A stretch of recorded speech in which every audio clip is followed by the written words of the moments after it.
Voilà, je vais donc vous présenter dans un premier temps le théorème de Thalès. Alors le chapitre regroupera le théorème de Thalès, sa contraposée, sa réciproque, les triangles semblables et ces nouvelles transformations qu'on appelle les homothéties. On va commencer calmement par le théorème de Thalès qui porte le nom d'un mathématicien grec de l'Antiquité, qui était prénommé Thalès de Milet, et qui, voyez, moins 620, moins 550, donc ça fait plus de 2500 ans qu'il a vécu. Donc le théorème qui porte son nom, évidemment on n'est pas certain que c'est lui qui l'ait inventé, en tout cas c'est son nom qui est passé à la postérité, est très ancien. On va présenter trois configurations à base de triangles dans lesquelles on a le théorème de Thalès. Je vais les tracer dans un instant. Donc voilà mes trois triangles. Alors mes trois triangles, ce sont trois fois les mêmes que j'ai tracés parce qu'on va travailler sur trois configurations différentes à partir du même triangle.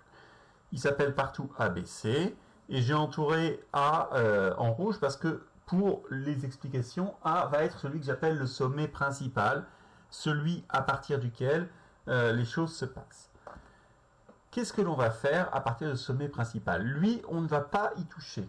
En revanche, les deux autres sommets, B et C, on va regarder la direction de BC du troisième côté, et c'est comme si on décidait de couper le triangle plus petit parallèlement à BC. On peut le couper à différents niveaux parallèlement à BC. Donc je vais le faire ici.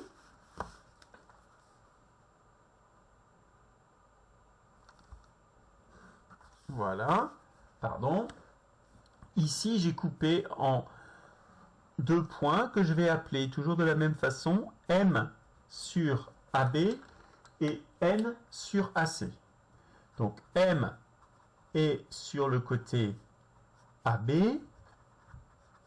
N est sur le côté AC, et ils sont tels que la droite MN soit parallèle à BC.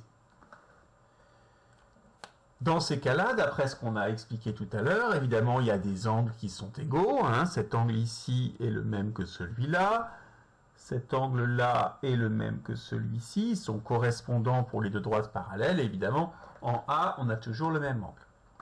Donc en fait, le triangle ABC a les mêmes angles que le triangle AMN. On le dira qu'ils sont semblables. Le triangle AMN est un petit peu plus petit que le triangle ABC.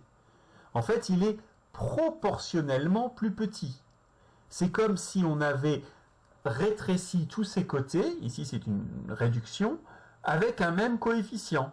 AM est un petit peu plus petit que AB, comme AN est un petit peu plus petit que AC, et d'ailleurs comme MN est un petit peu plus petit que BC. Ce coefficient de proportionnalité va nous permettre d'écrire, sans le dire en fait, je l'appelle K, ce coefficient de proportionnalité, on l'appellera comme ça quand on parlera d'agrandissement-réduction, mais on sait notamment que AM sur AB, cette longueur-là divisée par celle-là, la petite divisée par la grande, va être égale à AN sur AC, petite longueur sur grande longueur, va être égale à MN sur BC.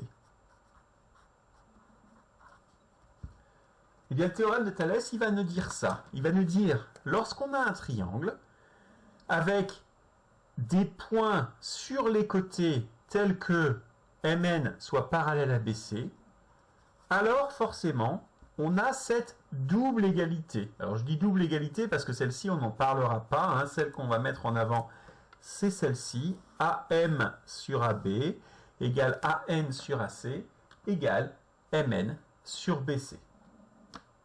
Cette égalité, il va évidemment falloir apprendre à la donner de façon juste, sans hésiter. Alors ce qui est important, c'est de voir d'abord que le point A, le sommet principal, il est partout. Il est partout sur les deux premiers rapports, en haut et en bas. Premier rapport de Thalès, deuxième rapport de Thalès, troisième rapport de Thalès. A est en haut et en bas des deux premiers rapports. L'autre chose que l'on voit ensuite, c'est que partant de A, du sommet principal, dans l'une des directions, on va rencontrer ici d'abord M, puis B. Du coup, on va avoir M en haut, B en bas. AM sur AB. Et dans l'autre direction, on rencontre N puis C. AN sur AC. Ce qui nous permet d'avoir toujours petite longueur AM sur grande longueur AB.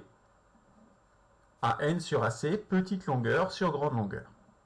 Et le troisième rapport, eh bien c'est assez facile aussi, puisqu'on voit que une fois qu'on a enlevé les A, le sommet principal, il me reste quoi en haut? Il me reste M, il me reste B, il me reste M, il me reste N. Du coup, je vais avoir Mn ici. Il me reste B, il me reste C. Je vais avoir BC là.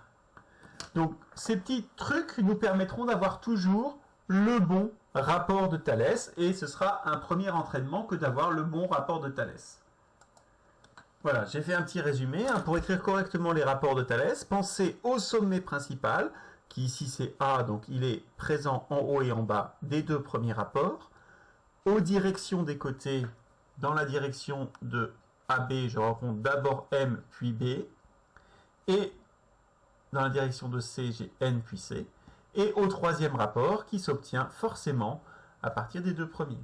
On peut enfin vérifier que si on l'écrit comme ça, on a toujours la petite longueur en haut sur la grande longueur en bas.